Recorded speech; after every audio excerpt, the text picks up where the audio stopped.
Tilogne, à 8 heures de route de Dakar, près de la frontière mauritanienne. Parmi les bâtiments récemment sortis de terre dans la ville, ce lycée flambant neuf. 16 salles de classe, plus un terrain de sport. Monsieur Sow, nous sommes là au lycée Ahmed Babatal de Tilogne. Habib-Ka, habitant de Tilogne, est particulièrement fier de ce nouveau lycée. Aujourd'hui, il fait une visite guidée pour Aliou Sow qui vit à Paris. Il n'était pas revenu dans sa ville natale depuis 25 ans. Bon, voilà les salles de classe mises à la disposition de nos enfants. Ce n'était pas évident il y a 30 ans. Maintenant, il est possible d'étudier de la maternelle jusqu'à la classe de terminale sans bouger de chez soi.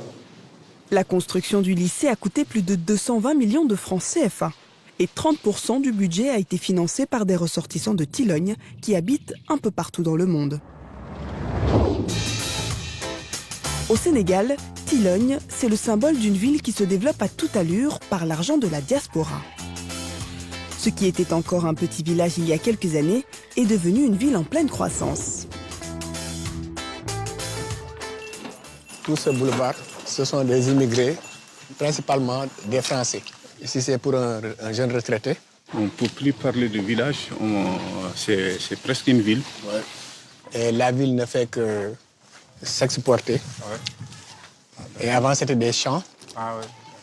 Et actuellement, c'est devenu même le centre-ville. Ouais, ah, okay. La ville a tellement changé de visage qu'Aliou Sow s'y perd aujourd'hui.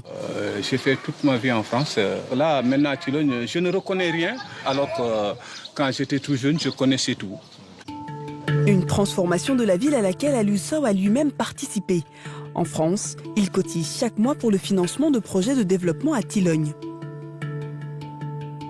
On cotise au niveau associatif chaque mois. Par exemple, quand on construisait le lycée, on nous a demandé de faire une participation exceptionnelle en dehors de nos cotisations.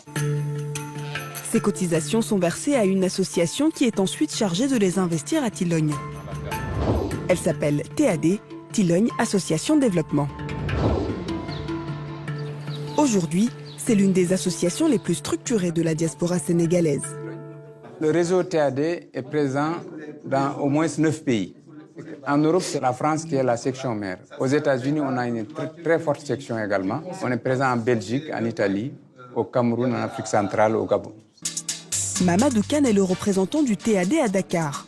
C'est lui qui fait le lien avec les 500 membres de l'association à travers le monde.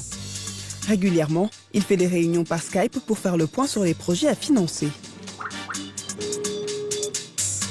Donc on discute sur le point du logement des étudiants.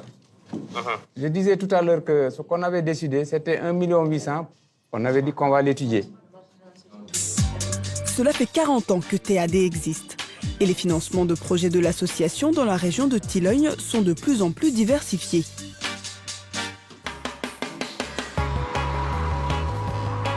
Polel Diaoubé, près de Tilogne.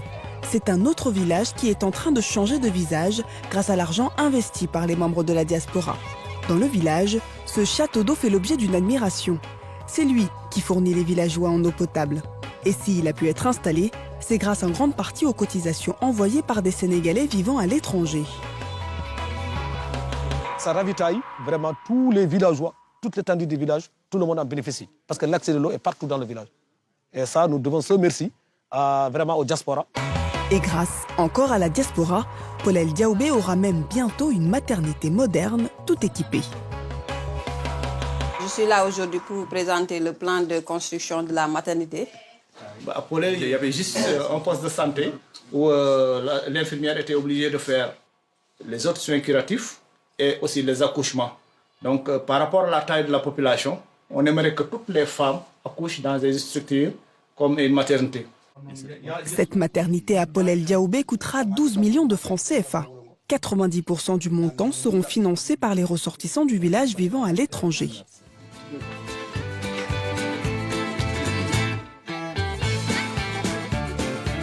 À Polel Diaoubé, la diaspora s'intéresse aussi à l'économie et surtout au développement agricole de la zone. Elle vient d'investir dans cette pompe d'irrigation qui va servir à arroser une ferme de 45 hectares. Les villageois pourront y cultiver des fruits et légumes. ça nous permettra vraiment d'irriguer toutes les terres que nous avons pour atteindre notre autosuffisance alimentaire. Avec ce projet, la diaspora veut surtout créer de l'emploi local pour les jeunes du village de Polel-Diaoubé et ses alentours. Ça va freiner l'immigration clandestine. Nos jeunes qui prennent parfois les pirogues pour voir l'autre côté ailleurs en Europe pour dire que l'Eldorado c'est là-bas. Nous disons que l'Eldorado c'est ici. Tant que si on travaille ici, on pourra être vraiment autonome. L'économie générée par cette ferme devrait faire vivre dans quelques années tout le village. La diaspora sénégalaise, une mine d'or qui rapporte gros à l'économie du pays. Chaque année, elle envoie 900 milliards de francs CFA. Cela représente un tiers du budget de l'État sénégalais et c'est plus de la moitié des aides internationales accordées au Sénégal.